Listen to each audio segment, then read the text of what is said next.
Assalamu alaikum and welcome everyone to the 31st episode of the Afghan Eye podcast. I am Ahmed-Waleed Kakar, the founder of the Afghan Eye. Today, in a rather drastic break from tradition, I will be hosting the podcast, and today I have a guest with me, Cathal Ó Gabhann. And Cathal, sorry if I butchered your name. I understand it's an Irish name, and us Brits are not known for our exemplary pronunciation of Irish names. But Cathal is a former humanitarian aid worker who spent 4 years working in Afghanistan dealing with the Taliban on a daily basis. He has spent the past 14 years interacting with armed insurgent groups throughout Asia, as well as with prisoners of war and victims of alleged war crimes. Now, before we go to our esteemed guest today, just some housekeeping is in order. Thank you to everyone that has subscribed to our YouTube channel since we started our latest, let's say, edition of 15-minute podcasts called The Afghan Brief, in which we aim to cover the latest news from Afghanistan within 15 minutes.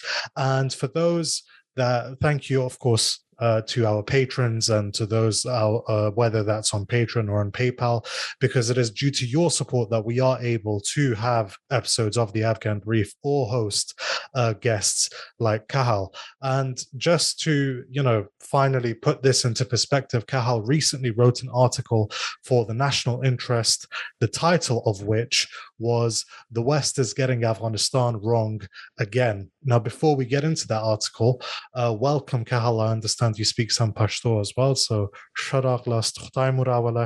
and if you could take this opportunity to tell us a little bit about yourself, and namely how you found yourself working in Afghanistan. So I'm delighted to be here talking to you today. Thank you very much. I've been following Afghan Eye for a while now, and it's a real honor to be invited to talk to you guys. So so as you've said correctly, even correctly pronouncing my name, I have indeed been working in this line of work, humanitarian aid work, for several years now. And that has brought me into contact with a number of different armed groups, what people tend to call terrorists or insurgents or guerrillas. Depending on your perspective. Depending on your perspective, as they always say, the old adage, one man's terrorist is another man's freedom fighter, and it's absolutely true. And the main purpose of that, obviously, has been working for an aid organization and trying to gain access to the field, access to the people in need of humanitarian aid, and then to make sure that that access is maintained.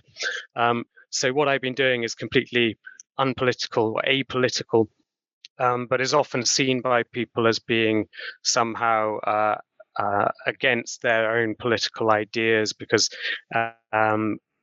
as we've literally just mentioned, some of these people are seen as terrorists and beyond the pale, and therefore one should not be talking to them. And there is often this attitude that they are inherently wrong and bad, and one should not give any ground to them. One should not engage with them, let alone try to see things from their perspective.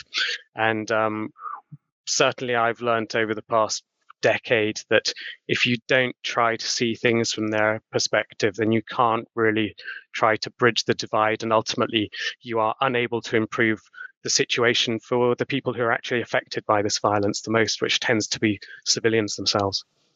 Sure. And how did you find yourself in Afghanistan? Yeah, well, the first time I actually turned up in Afghanistan as an interpreter of Persian, and my duty really then was to go and interview what people would usually call prisoners of war. Most of them were Taliban who had been detained either by the Americans or by Afghan security forces. And that was really how I first came into contact face-to-face with Taliban fighters themselves. What would you say drew you to Afghanistan? Because I'm assuming it was on the basis of that you continue to work in Afghanistan. Yeah, I suppose. I mean, like so many of us, we remember what happened on 9/11. And those images, I mean, anyone who was old enough to remember it, it's sort of embedded in all our memories. It was this really shocking moment. but I also felt that there was something didn't quite fit with the narrative that we were being told. I felt that there's a whole other side of the story that was not being accurately portrayed by the media and by our politicians, particularly in the West. And that really led to me feeling very curious about who are these people who we are told hate us so much? Who are these people who are told that despise everything that we value? And I think it was that really sparked my interest in Afghanistan and my desire to really see what was actually happening in the country. I see. I understand. So moving on to the article now, I'm going to go, basically, let me say this right off the bat. This article was not sort of an essay in the sense that it was sort of informative. I mean, it was not to say that, but I understand the primary purpose of it was to basically explain or analyze events as they unfold or as they have unfolded to someone with some level of acquaintance. The way in which I would view this article is like a very well phrased, eloquently put diss track of political analysis. It was like Tupac hit them up. Like, it was incredible. It was just like punchline after punchline after punchline. And in all honesty, when I was preparing the passages from the article to ask you about over here, I was sort of a bit stumped because it took me a while to actually, pinpoint the main things I wanted to ask you on. But the title of the article, before we go into it, is "The West is Getting Afghanistan Wrong Again." Now, before we get into it, I want to ask, what was your primary motivation, let's say, in writing the article in terms of what you were trying to convey? Yeah, well, thank you, first of all, for your kind words about the article.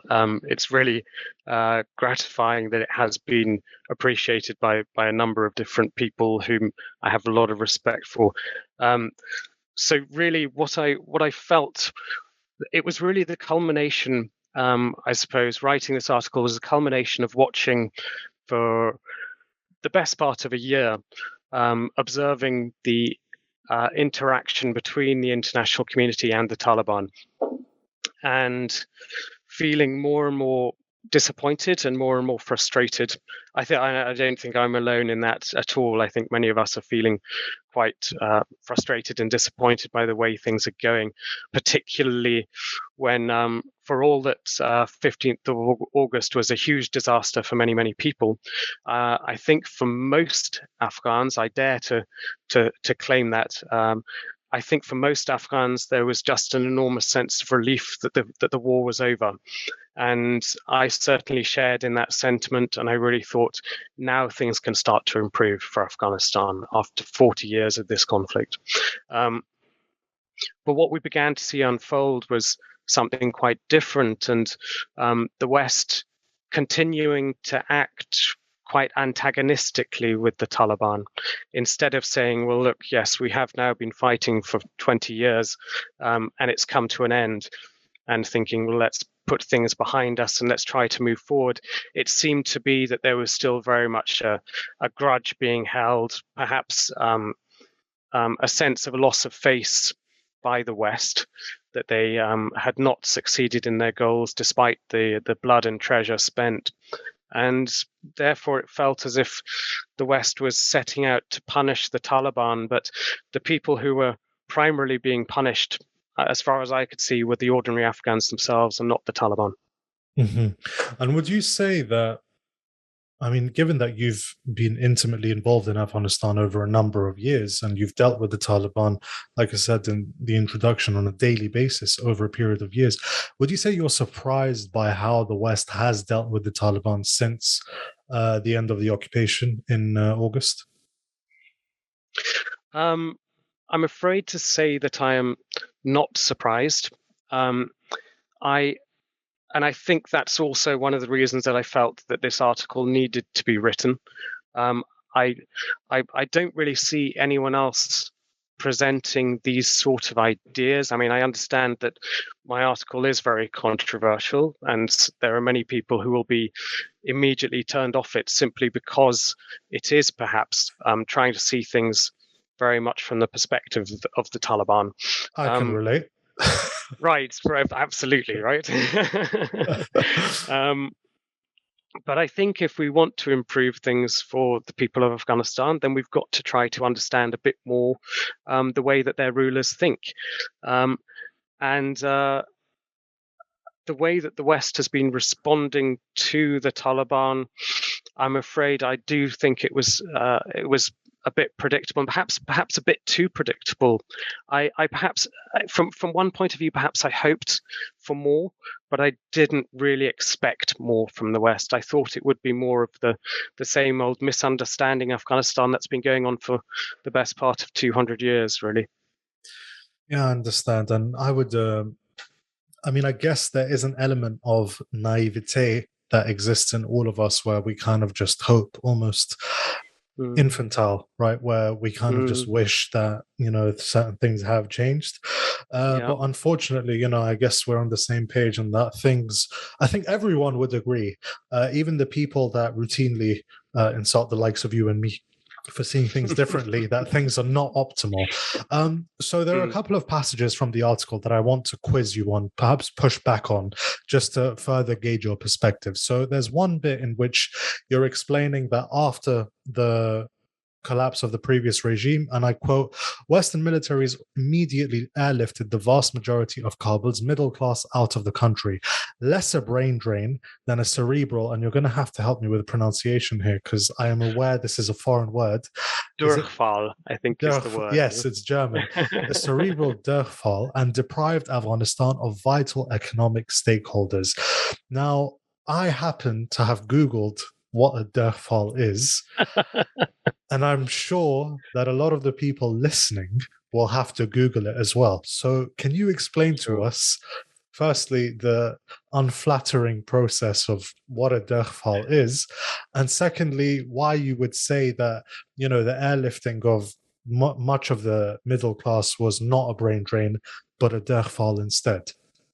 Yeah, so I mean, Durchfall is a German word. In English, we commonly use the term deli belly. Or we might, I think, a doctor might use the word diarrhea. So, I mean, Afghanistan has for decades been suffering from a brain drain.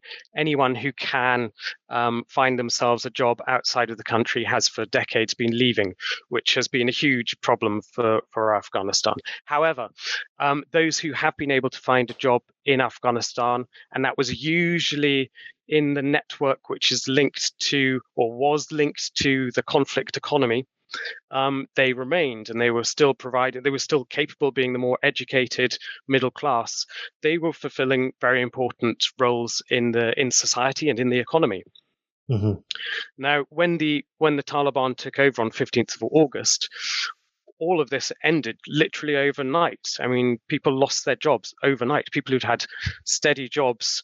I mean, I'm not talking about people who were necessarily sort of involved in directly involved with the foreign militaries, for example, but people who were in more support roles or peripheral economies linked to the wider, linked to that more narrow economy of the war. When it all came to an end, these people were suddenly left with no hope, and even fearing that the Taliban would come and take some kind of revenge against them. I mean, I don't think we should ignore the fact that a lot of people were genuinely very afraid. Many of them had never had anything to do with the Taliban, or certainly not for 20 years, and really didn't know who these guys were. And there had, of course, been a lot of demonization of the Taliban, which isn't, of course, to say that that was necessarily unjustified. I mean, I don't think we should either shy away from the fact that the Taliban were acting in an incredibly brutal way during the war, as were many others as well. Let's say, I think all sides acted very brutally, and that's the nature of war, just to understand and contextualize that. But then we see all of these people suddenly airlifted out of the country. All of this, well, I say all, let's say the vast majority, it certainly appeared, of Kabul's middle class airlifted out of the country almost overnight. Then what happens to the country? What happens to Kabul? This is the capital of Afghanistan. The whole economy just grinds to a halt. Now, yes, the conflict economy had come to an end, but there would be opportunities in the future for the economy to develop into something, a post-conflict economy or a peacetime economy. And these people who have experienced businessmen, entrepreneurs, they would be the drivers of this kind of economy. They've left. They're no longer there in the country. Now, what does that mean for the rest of Afghanistan? This leaves a huge gap, a huge economic gap and a huge gap in the society itself. And that is undeniably a huge problem and is contributing further to the problems that Afghanistan was already going to face in a post-conflict situation. Mm-hmm. Yeah, but I mean, the thing is, it goes to a broader point as well about education, right? So oftentimes, and especially, in the early 2000s, maybe even the early 2010s, it would have been said that the occupation, whatever, is justified because of the proliferation of education opportunities. But in that, the implicit in that is the understanding, or rather the assumption, that education is something that's neutral. Whereas, the fact that thousands, or if not tens of thousands of people are having to flee the country whenever political fortunes change, indicates that maybe the reality is a bit more complex, and maybe education is not it's not like a benevolent extension of food, for example, that, by and large, you could call it neutral. No, it has. Right. I mean, I'm sure some could say even food can be politicized, education can be politicized. And it reminds me, actually, one of the outlets I sometimes write for, New Lines magazine, one of their correspondents almost writes a weekly or a monthly newsletter from Kabul, Fazl Minallah Qazizeh, and he was a previous guest on our podcast as well. And he quotes the current Amir as saying that a Karzai graduates from school and a Mujahid or a Talib graduates from a madrasa.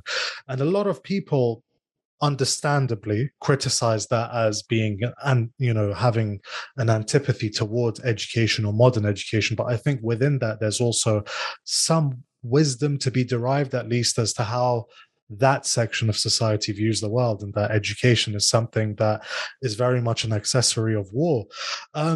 But there's another point that you raised, and you mentioned it earlier as well, is that the West is acting, let's say, punitively toward the Taliban. And you said in the article that, there was a wholesale shuttering of Western embassies, which sent a strong message to the Taliban that the international community here, referring primarily to Western governments, was turning its back on Afghanistan once again.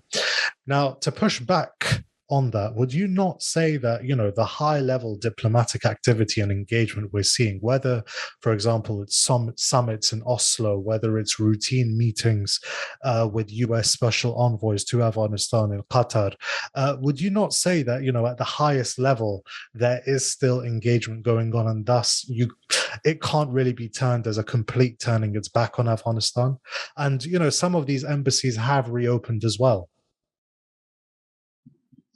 Yeah, so I mean, just to perhaps touch on your first point there, and then I'll answer the second one. I mean, even the issue of education is more complex than that dichotomy of a mujahid goes to madrasa, everyone else goes to school. Definitely. I mean, there's a great photo taken by the journalist Kern Hendricks not long after the Taliban takeover. They took a photo of a mujahid in a bookshop in Kabul reading a book on engineering, and Kern went up to him and said, "What's going on? Why are you interested in this?" And the guy looked at him and he was a bit offended, and he said, "Well, I studied engineering at Khost University." So even I remember this. Idea that, I remember this.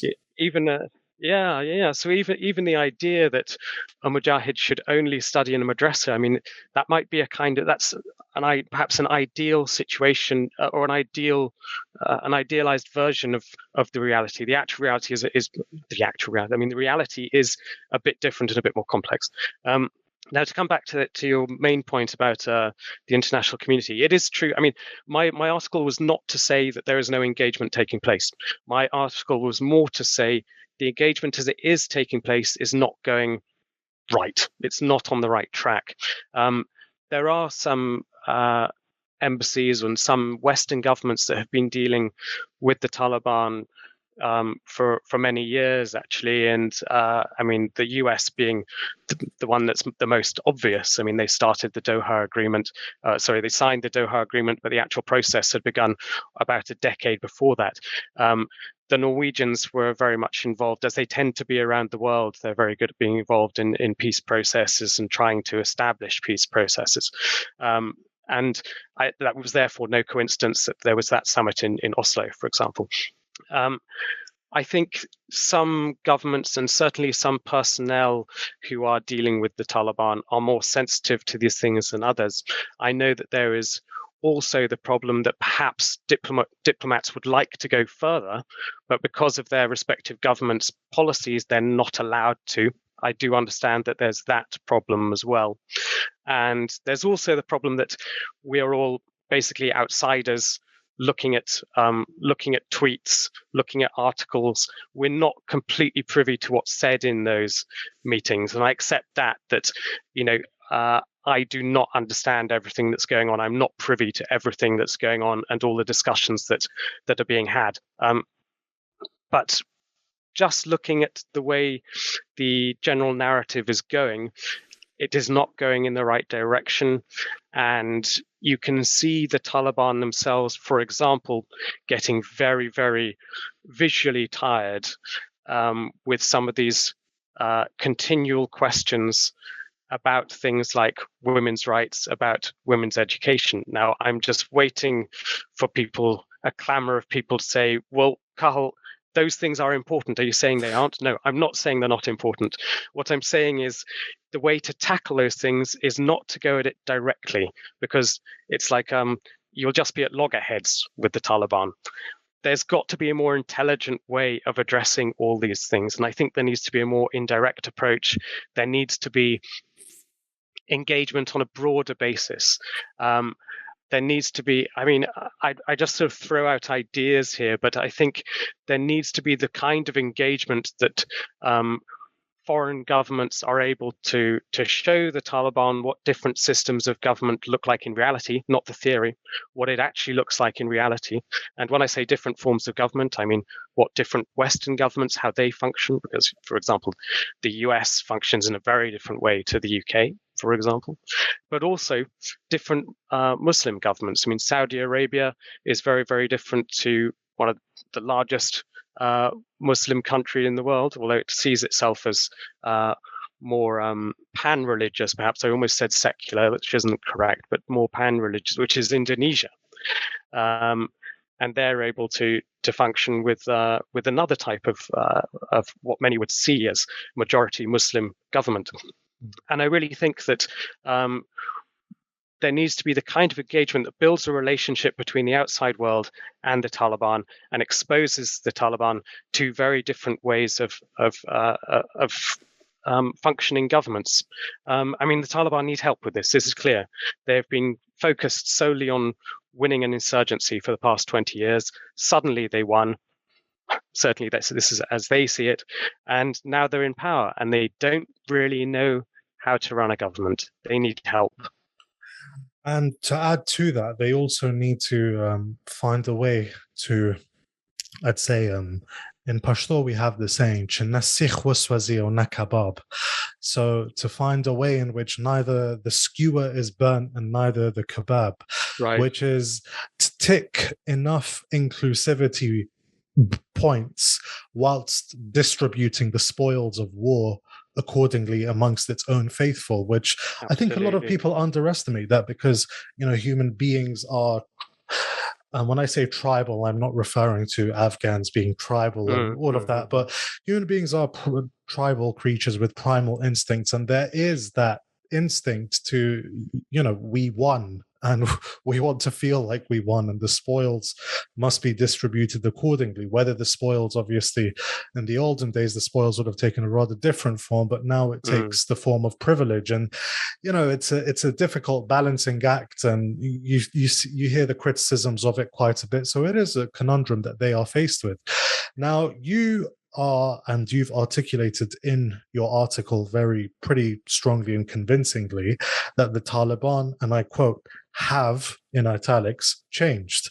and you use the terminology of the Taliban 1.0 versus the Taliban 2.0, and you've basically, you've pointed to things like the fact that the increasing participation of non-Pashtuns, the moratorium that's been placed on hudud or Islamic capital punishments, the lack of burqa enforcement, the fact that men do not have to grow beards or put on turbans, and the fact that female primary schools and universities are still functioning. And you say this is all evidence of a change in the Taliban.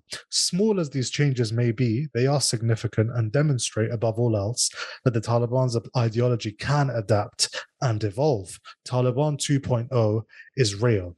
Now, before I ask you something else, I'm going to ask you, what would you define as Taliban 2.0 in sort of in the tangible, sort of ideological, perhaps demographic sense? What is Taliban 2.0? How is it different to Taliban 1.0?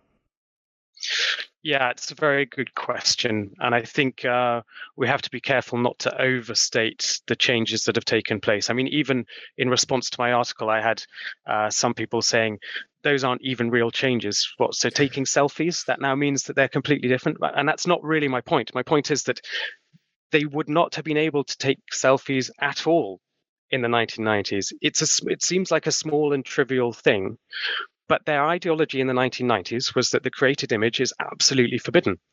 Now, in 2021, early 2021, I was actually in Musakala, and I was talking to some young Taliban, what the US used to call fighting age males, and they said, "Can we take selfies with you?" And I was kind of mind blown. This is in the heartland of the Taliban. One of the strongest places of Taliban ideology, and where the ideology of jihad was almost at its strongest, I suppose. And there they were, these young lads with their mobile phones, wanting to take selfies, which presumably they would share through social media, themselves there with this weird foreign guy. To me, this was absolutely mind blowing. I mean, this is a huge change. However, we see more limited change as well. I mean, there has been the change even with the girls' schooling. We hear so much all the time about how girls' schooling is banned in Afghanistan. Well, it isn't banned. I mean, we need to be clear on that. It isn't banned. If women's education was banned by the Taliban, there would be no girls at school whatsoever, even at primary school. There would be no women at university. Now, in the 1990s, that was the case. Schools. Or in private schools, yeah. Now, in the 1990s, that was all banned. I mean, this is significant, isn't it? I mean, this is a significant change, which is why I also in the article say the logic, therefore, is that the reason that the secondary schools are not open for girls isn't linked to the ideology that women shouldn't have education. There's something else going on there, right? But my point is really that there are changes, but it's not like Taliban 2 is something completely different. It is a kind of updated version of the same thing, this very traditionalist Islam, which the Taliban will always be, but there are certain aspects within that which can change and be updated.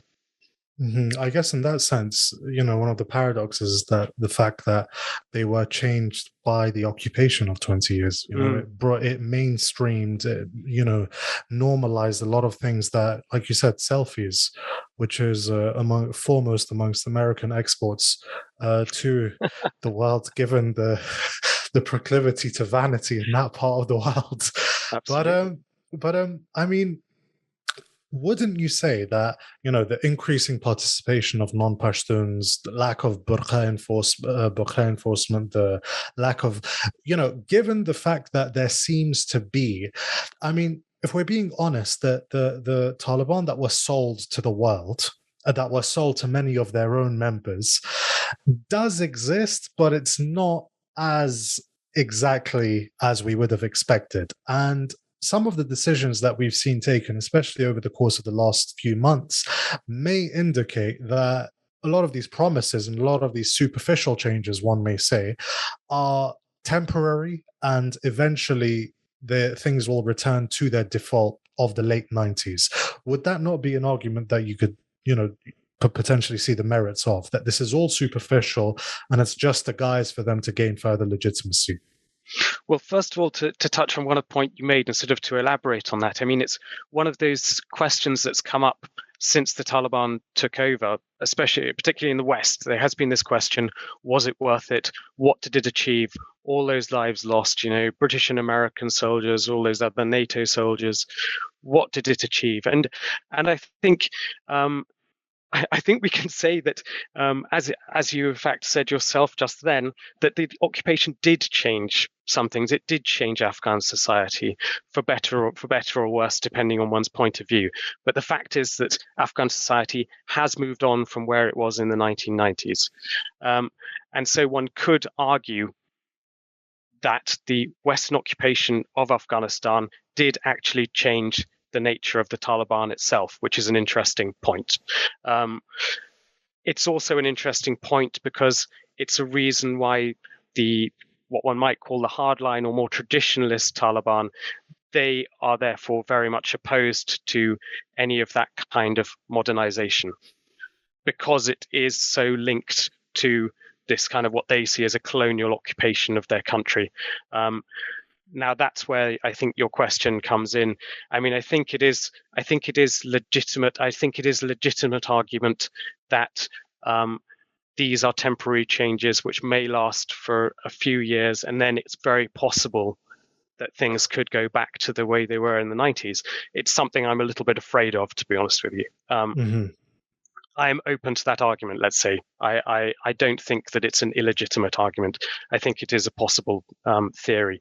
But it's also why I think the more internationalized, shall we say, the more internationalized members of the Taliban leadership need to be more empowered. It needs to be shown that they are the ones who can actually achieve something for Afghanistan. They can achieve greater connection with the international community, which brings benefits to Afghanistan for the economy and that kind of thing. And it's the way things are going at the moment, it does not look like the internationalized members of the Taliban leadership are being empowered by the West. They are being undermined. And I think that's quite dangerous. I'm really glad you used the term internationalized, because it's probably the best description I've read of it myself, for the reason that the people you're referring to, in the internationalized bracket are, and you've mentioned Foreign Minister Amir Khan Muttaqi and Mullah Saib Bradar.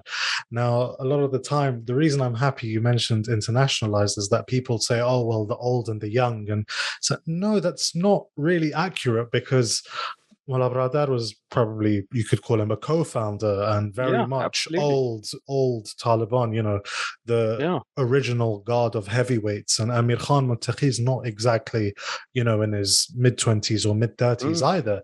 And but I think there's still something to be said with regard to what was sold at Doha and what is materializing on the ground, in the sense that, one of the people who are widely believed to be spearheading this thrust into, let's say, the late 90s sort of Taliban conservatism is the current Chief Justice, Abdul Hakim Haqqani, who also wrote the book recently. Now, a lot of the times people say, oh, well, the guys in Doha were just, the job of looking pretty was subcontracted to them, and then they came back to Afghanistan and were sidelined. But Abdul Hakim Haqqani was in Doha. And so things are a little more. And, Abdul Hakim Haqqani is someone who is, rumored to command even the deference, or at least the respect, of the Emir himself. So he wasn't exactly a nobody, and he's not someone that doesn't pack any weight. Now, with regard to girls' schools and girls' education as well, once again, coming back to the Chief Justice, he is rumored to be one of the people that is more against the opening of schools. And whether it's ideological or not, I mean, judging from his book, what he says, and this is a totally different discussion, so I'll try to wrap it up in 30 seconds, because otherwise we'll go on for hours. He says that it's written in Arabic, of course, in the classical style. And he says that modern education is necessary, however, it should be incorporated as part of a general religious education. And that reflects a very pre-modern understanding. I'm not saying pre-modern derogatorily here, but in the pre-modern world, the madrasa taught secular and religious. It taught Absolutely. philosophy, it taught Yeah. astronomy, and so it Logic reflects and that things, on yeah. exactly. And one of the arguments he makes, and that has been made by others as well, is that the bifurcation of secular versus religious led to godless intellectuals and scholars who were absolutely unaware of the world within which they lived, which doesn't lack merit. But the way we've seen it materialize in Afghanistan, of course, has led to some problems, let's say, vis-a-vis girls' rights, education, and so on and so forth. But you say here that to the Taliban, these issues, as in girls' schools, women's rights, appear to be high value, to be bargained carefully, and only in exchange for high valued items that the Taliban themselves desire. International diplomats accuse the Taliban of unworthiness and untrustworthiness and reneging commitments. The problem, the West negotiate. They believe that the West negotiates in good faith, and the Taliban have a hidden agenda. The problem is that the Taliban think the same of the international community. Do the Taliban have good cause to suspect the West of untrustworthiness and reneging on commitments? Absolutely. I mean, we can look at we can go back to just after 9/11, when the West were the Taliban were ready to negotiate. They were ready to find a solution to what to do with Osama bin Laden. There are a lot of records that show that even Mullah Omar himself was potentially open to handing over Osama bin Laden, did not feel he had the religious credentials himself to make that call, and so deferred to some more high-ranking clerics who came to the conclusion that Osama bin Laden could be handed over to a Muslim country, but not to a non-Muslim or infidel country. As we know, the US was not open to negotiation on this. And the rest was history. And the rest is history, exactly. Now, even to go beyond that, there was even, I think it's Betta Dam has written recently in her new book on the Taliban about the Shawali Kot Accords. I think they became known as unofficially when the Taliban did officially surrender to Hamid Karzai. And the terms of surrender were reneged upon once the US found out about it. So the Afghans themselves essentially had found a potential solution to this, and it was the West who overruled it. And again, the rest is history. And then we can look at the past 20 years where there has been this war, a deadly and horrible and brutal war. Can you trust your former enemy just like that? It's not that easy. I mean, you can read a great book by Jonathan Powell called Talking to Terrorists, where he examines a number of different armed conflicts and their peace processes and how important it is to build trust. And this is something that has, I believe, has not happened even over the course of the talks between the US and the IEA that led to the Doha Agreement. Well, there were a number of different US administrations during that period. I mean, most famously, of course, it was under Trump that the Doha Agreement was signed. It was under Biden that the US actually withdrew. From what I could see of the Doha Agreement, this was not a peace process and not a peace agreement in the sense that, for example, the peace process in the north of Ireland was, yes, which took a long time, and they really tried to produce a positive peace. Positive peace, for those who aren't aware, positive peace is more than just the absence of violence, which is negative peace. Positive peace is when the underlying grievances are addressed. Now, with the Doha Agreement, it was only about the US getting out as cleanly as possible. That is what the goal was. It wasn't actually a peace process for Afghanistan. Now that you mention, sorry, I just because I don't want to forget this point. Now that you mention it as well, they actually reneged on their deadline. It was supposed to be the 1st of May, and Biden sort of.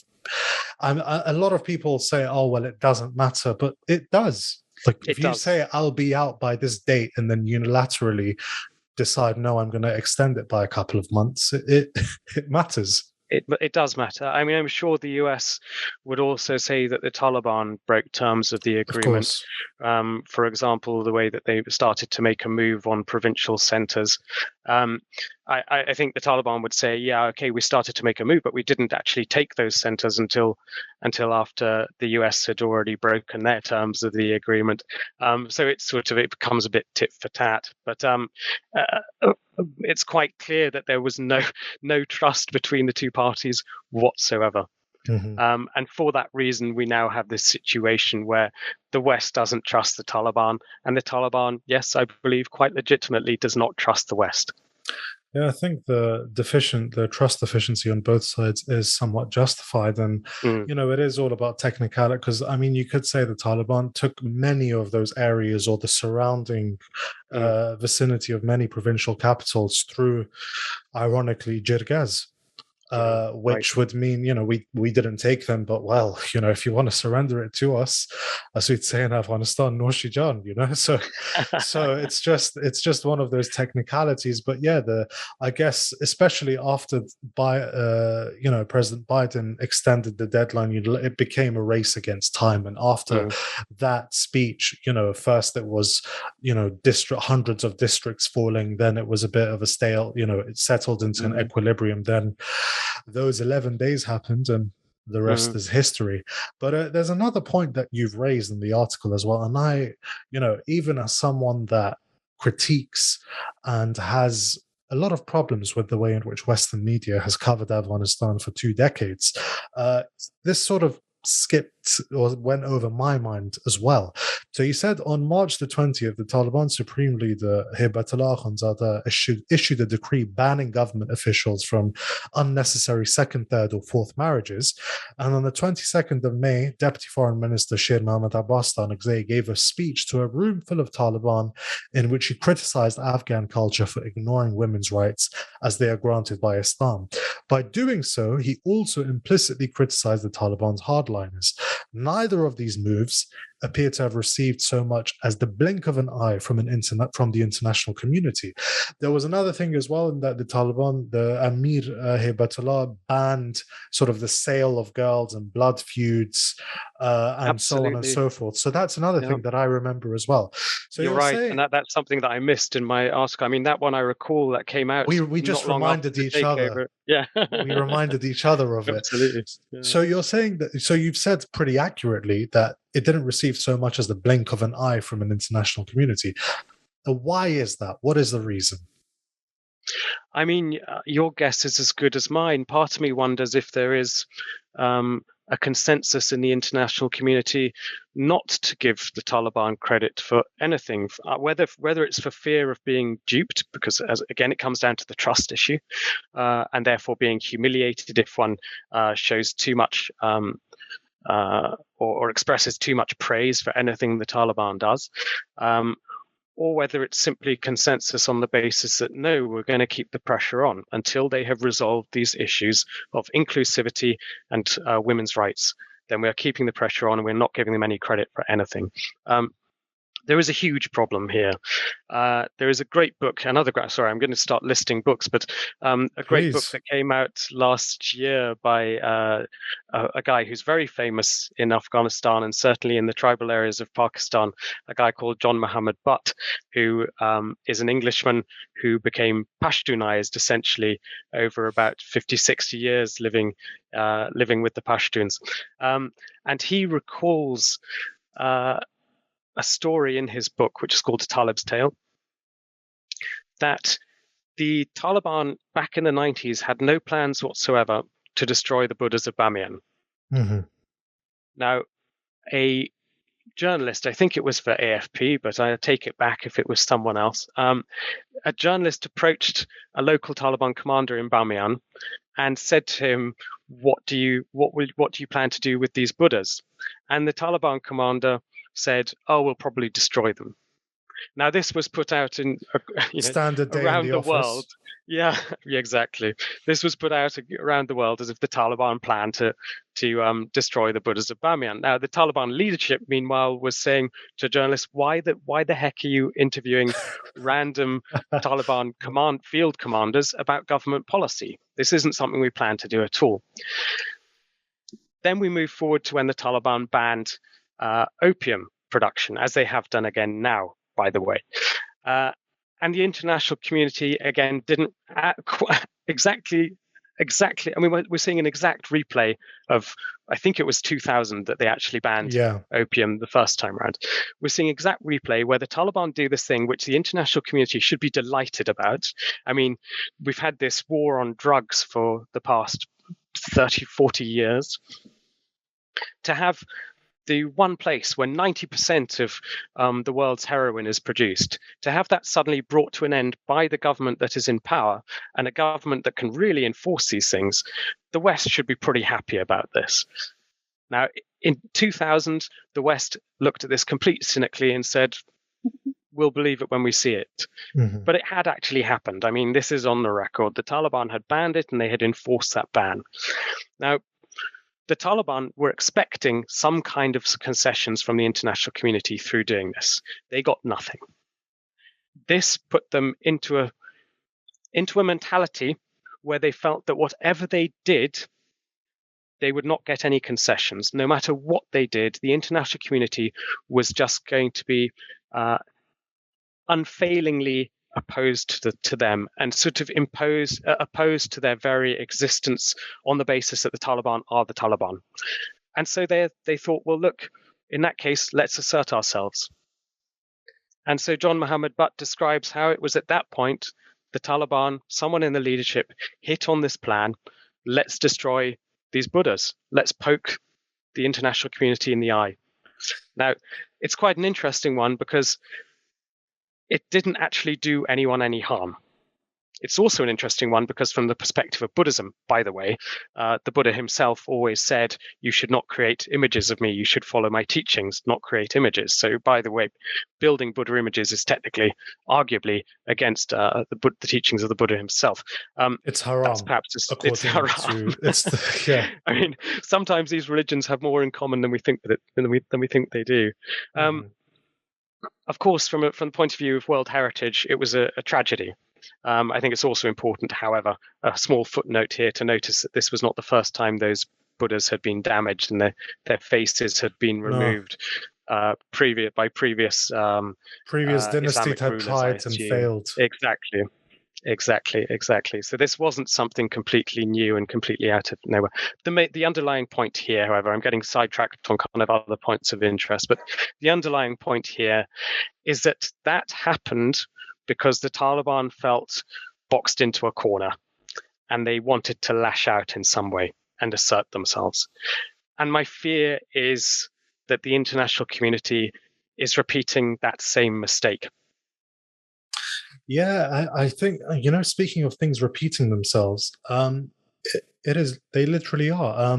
The governor of Kabul, I believe, is Maulawi Nida Muhammad, who's been causing a bit of a ruckus on social media because a while ago he was saying that we're not actually implementing the face covering decree, right? And it goes back to the Pashto saying of to not burn the kebab and to not burn the skewer.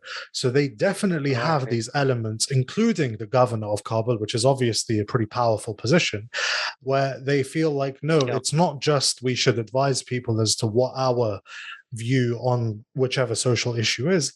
However, we should also be implementing it. And so the delicate balancing act that was struck was that a decree was put out in that described what a hijab was, that very clearly said that, when coming face to face with an unrelated male, to cover everything except the eyes. And now the problem is that how do you define what coming face to face with an unrelated male is. Does it mean going into his shop? Does it mean walking past him on the street? So that itself was left very vague. And then I was speaking to people in Kabul as well, and they said, yeah, you know what? The guys from Amr bil Ma'ruf, the Muhtasibin as they're known, they kind of just tend to ignore it. They sort of just avoid it and look the other way, which indicates that at some level they've been told, look, we don't need the PR of enforcing women covering their faces. And so, speaking of the same the governor of Kabul, Maulawi Nidar Mohammed, he said, we will neither please the outsiders and we will neither please our Lord. So if the outsiders are annoyed at us, it's actually a vindication of us, because that way we'll be doing right by our Lord. And this is what a lot of the times what people are missing for a movement that's so steeped in religion that, rightly or wrongly, we could disagree whether this is the Lord's will, but for a movement that sees themselves as implementing active agents of the implementation of the divine will, right? Of course, someone they believe as being outside of their religion, disapproving of them, is actually going to be vindication. And so this is, ultimately, I want to answer you, and I want a yes or no answer. Do you believe that people like Maulawi Nidar Mohammed are correct when they say no matter what we do, they'll never like us? So I'm not someone to shy away from a yes or no answer. I think the way I'm going to get you in trouble. The way it looks at the moment, I would say yes, I think he's right. The West has not shown, or I should say the international community as a whole has not given an indication that there is anything the Taliban can do to please them, other than effectively not be the Taliban. And this is the fundamental problem, I think, isn't it? I see.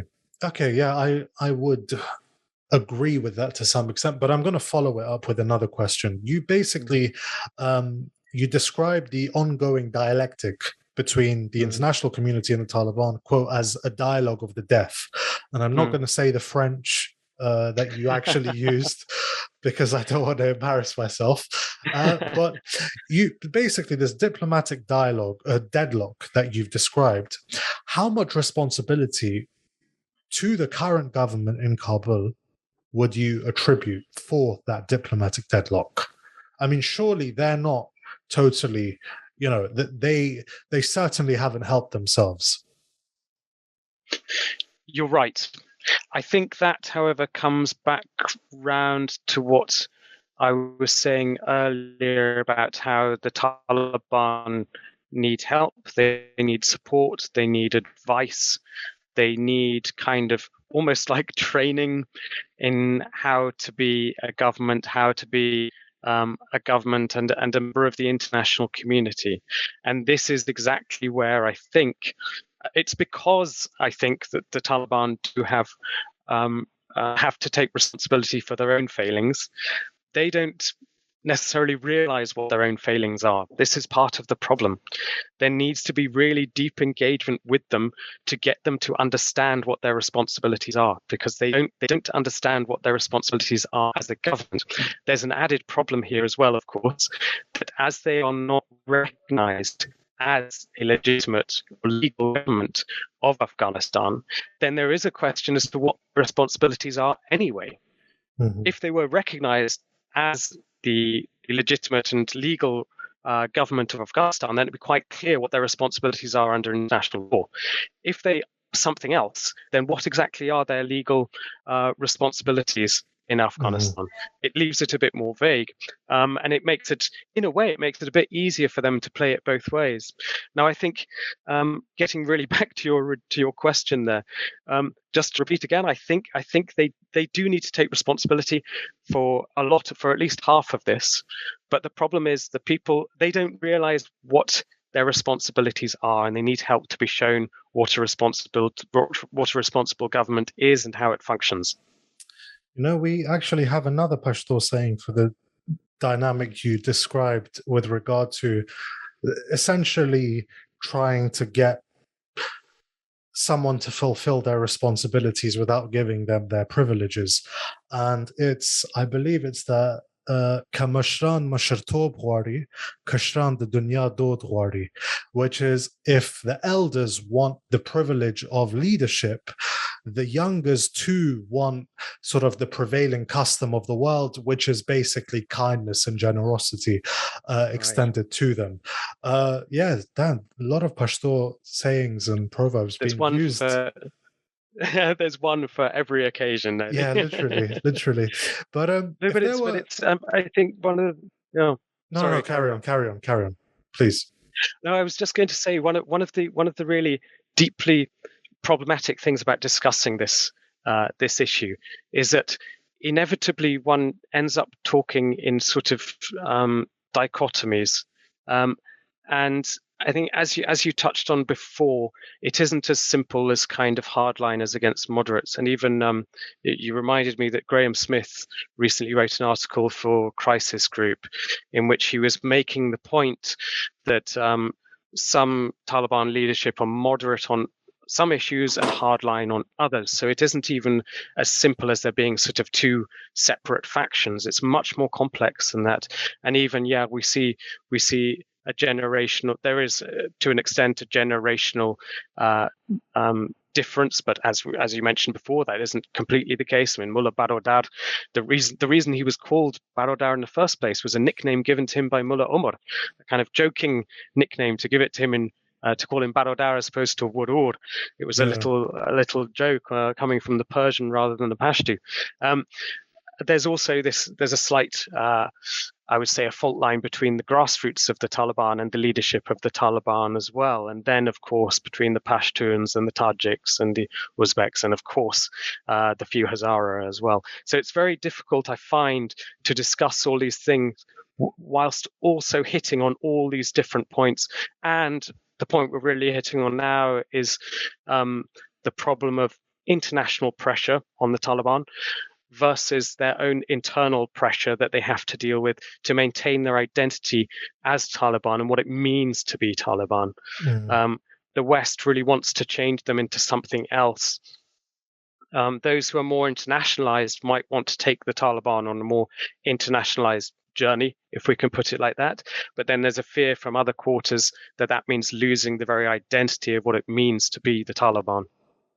Yeah, definitely. And and one thing that needs to be mentioned here as well is that the focus of the international community on girls' schools and girls' education is not misplaced. However, in the mind of someone or an organization whose Amir rather simplistically at one point said a Karzai will graduate from school and a Mujahid from a madrasa, with all of the nuance that it misses out on, but the insistence on girls' education almost leads to a level of suspicion whereby, why do you want this so badly? Right? Exactly. And so when we're talking about internationalized or moderate Taliban and whatever, it's important to realize it's not like, the others pray 5 times a day and these guys pray 3 times a day. Exactly. And the others fast 30 days and these guys fast 25. No, the arguments that are being made by quote on the arguments that are being made in favor of quote moderate positions are also steeped very heavily in Islam and Afghan culture. So when you mentioned the Deputy Minister of Foreign Affairs, Sher Mohammad Abbas Tanakzai, he was referring repeatedly to Islam in making the case for girls' education. He was not talking about them studying gender studies or, the suffragettes or so on and so forth. He literally said, if they don't study the Sharia and Islam and about the world in school, where will they then study it? And he mentioned the school and the madrasa together to essentially, intertwine them to such an extent that no one could say this is something that's alien to the religion or at the very least, not related to it. And so, I think that's one thing that people want to miss out on. It's not like, Sheikh Mohammad Abbas Tanakzai is going to come out after a couple of years of disillusionment and run on a Green Party ticket and be very pro-climate. These are arguments that are made with the religion very much at it's what Carl Absolutely Schmitt, right. I believe, called the central domain, the domain through which all other problems are solved. Now, there's 1 minute left because I believe we agreed upon an hour. And in this 1 minute, I'm going to ask one question. If there were one thing you want people to take from your article, what would it be? I think it would be the importance in trying to understand a different point of view.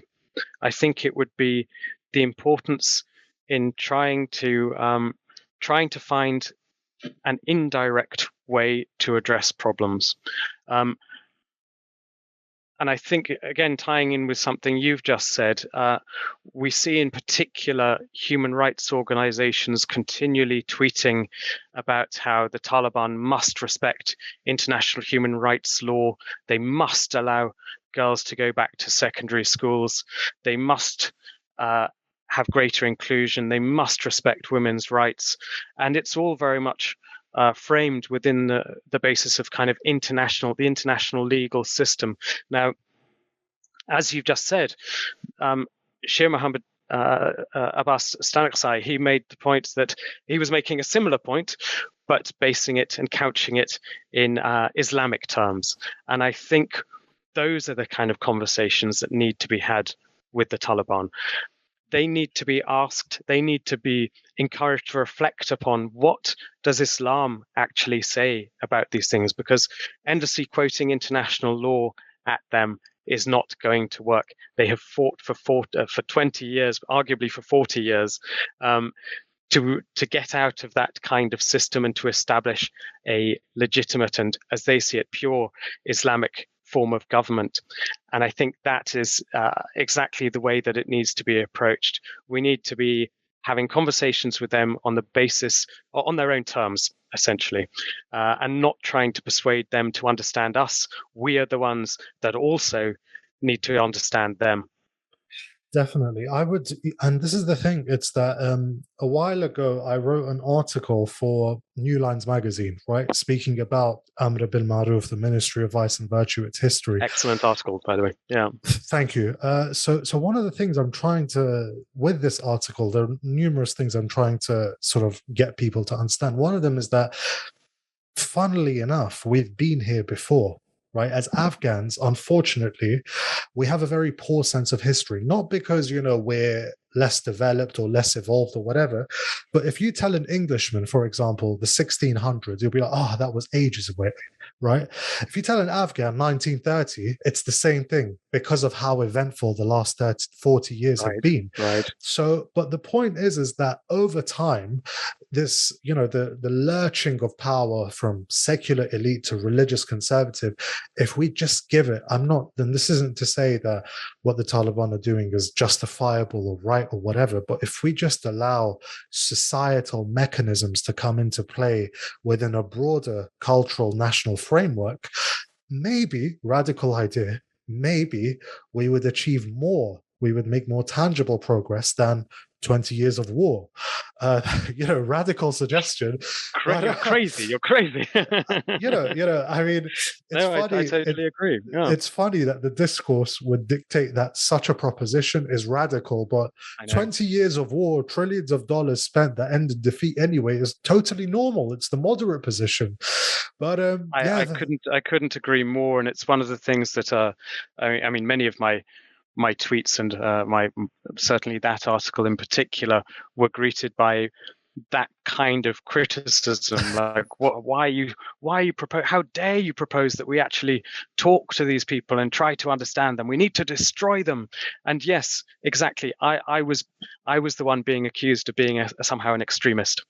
Yeah, that's the powers that it's be. It's extraordinary, isn't it? The powers that be would dictate that they are the moderates. 20 years of war, occupation, social engineering, all of that is, just another day in the office, and sitting across the table and talking to a guy you don't like is extremism. But that is, that is the reality of the world within which we live, and which I believe we should try to change within our own capacity. But Cathal, thank you very much for honestly, and this isn't, I'm sure you've spent a lot of time in Afghanistan and you're very acquainted with the term Chapalosi.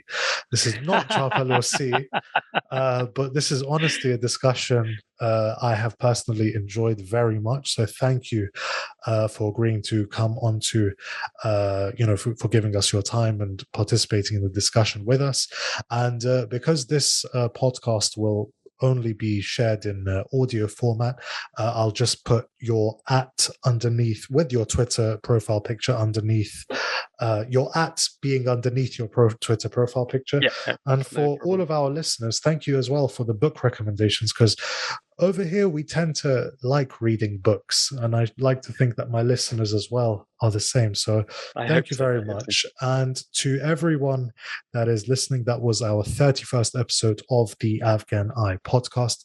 Please like our videos on YouTube, subscribe to our channel, tell a friend, follow us at AFGI on Twitter, literally AFGEYE. And if you believe in our cause of providing a independent counter-narrative on all affairs Afghan, specifically tailored to the Anglosphere, you can get involved in our project. You can, email us your suggestions, recommendations, and you can also contribute to the project on our Patreon page or on PayPal. So up until next time, thank you once again, Cathal. Thank you very much. Wassalamu alaikum wa rahmatullah.